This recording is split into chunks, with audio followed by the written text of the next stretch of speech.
Okay, so when it comes to your marketing and promotions, there's a lot of traditional methods that you can use, press, radio and TV.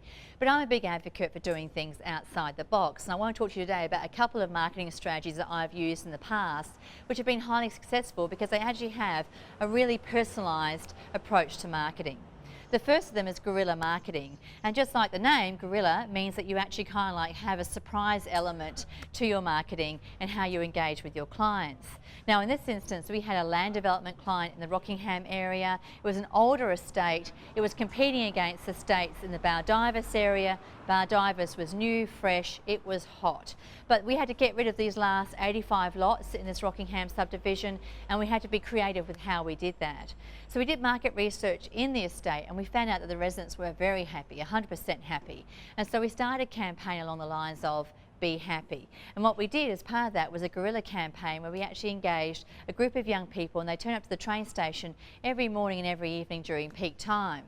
The estate was close to the train station, so that was a key selling point. And when these guys turned up and girls turned up into the train station, they had big t-shirts on saying Be Happy with smiley faces, and they were just simply happy. They cracked jokes with the people on the trains, they smiled, they did high fives, and they had a range of Be Happy packs. And those Be Happy packs, when you open them up, had things like fortune cookies, blowers, lollies, fun things that when you open them up, they made you smile and be happy. Now we supported that with also signage on a main artery road that we had running alongside the estate, press advertising and so forth. But what won it for us and what won it for the client was that people remembered being happy with this estate and being pleasurable with this estate because it actually was outside of the norm and it made them sit up and take notice, and that's important.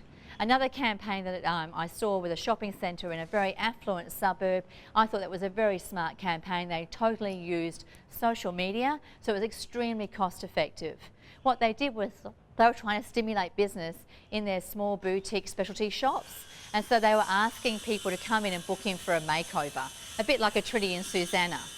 So people booked in for their makeover, had their hair, had their makeup done, got styled. They then had their photograph taken. That photograph was superimposed onto a fashion magazine.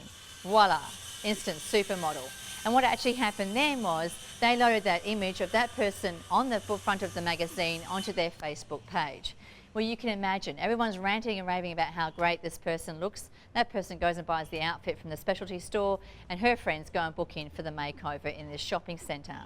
That campaign was fully booked for 6 weeks. It turned around those small boutique stores. Not only did they make more money in that 6 weeks, but it became an entrenched form of behaviour, and the results over 12 months were just miraculous.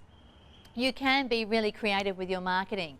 Don't just stay with traditional methods. The more creative you are, the more impact you make, the more people will remember you, and the more that they'll choose you first. I hope this has stimulated your kind of like creative juices. I hope that when you sit down and look at your marketing next time, you will think about these two alternative strategies and come up with your own. Good luck.